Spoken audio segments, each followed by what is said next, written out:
I think it was really unfair. We had,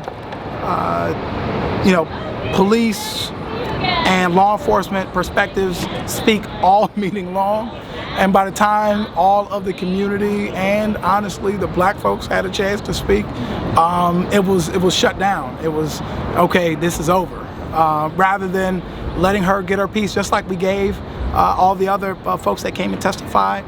We gave them their chance to speak as well. So I think that was really wrong for the chair to cut her off. I think it was wrong for her when the demands of the People's Revolution and folks that have been marching overlap with what they were talking about in even those 7 bills.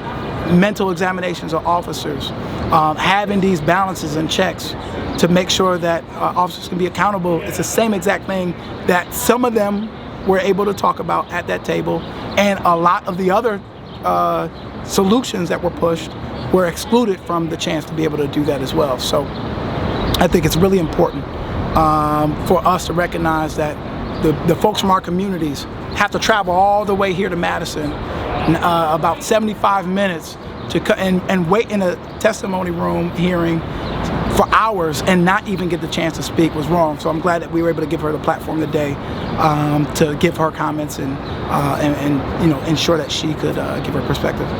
De-escalation mandate and training for all police. De-escalation must be the default position of police in all community interactions, supported by rigorous, regular, regimented training. De-escalation is not you showing up to the scene and asking me why the F I'm standing here and get the F out of your way. That's not de-escalation.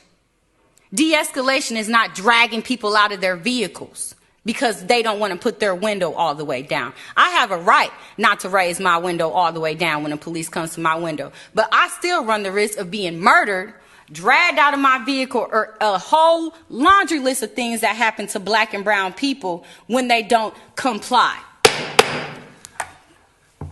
This has nothing to do with the bills.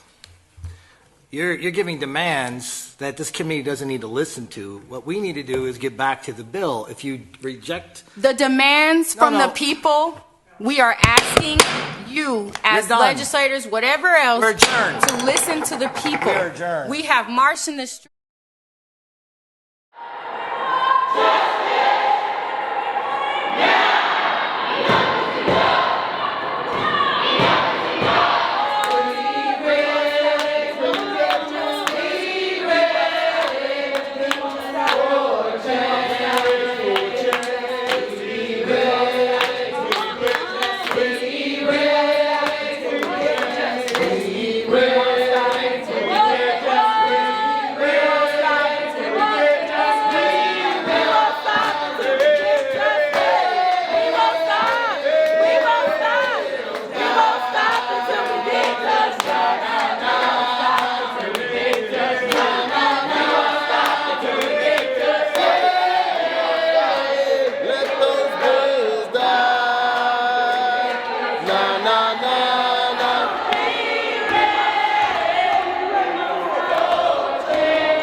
Again, this sheet has every legislator in this building. It's 99 reps, state representatives.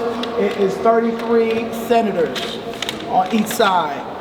And they need to hear where you guys stand on these bills, on police reform, on the bills that the task force created, on the bill to study no-knock warrants instead of ban them, on the bill to put school resource officers and give them standards in schools rather than taking them out.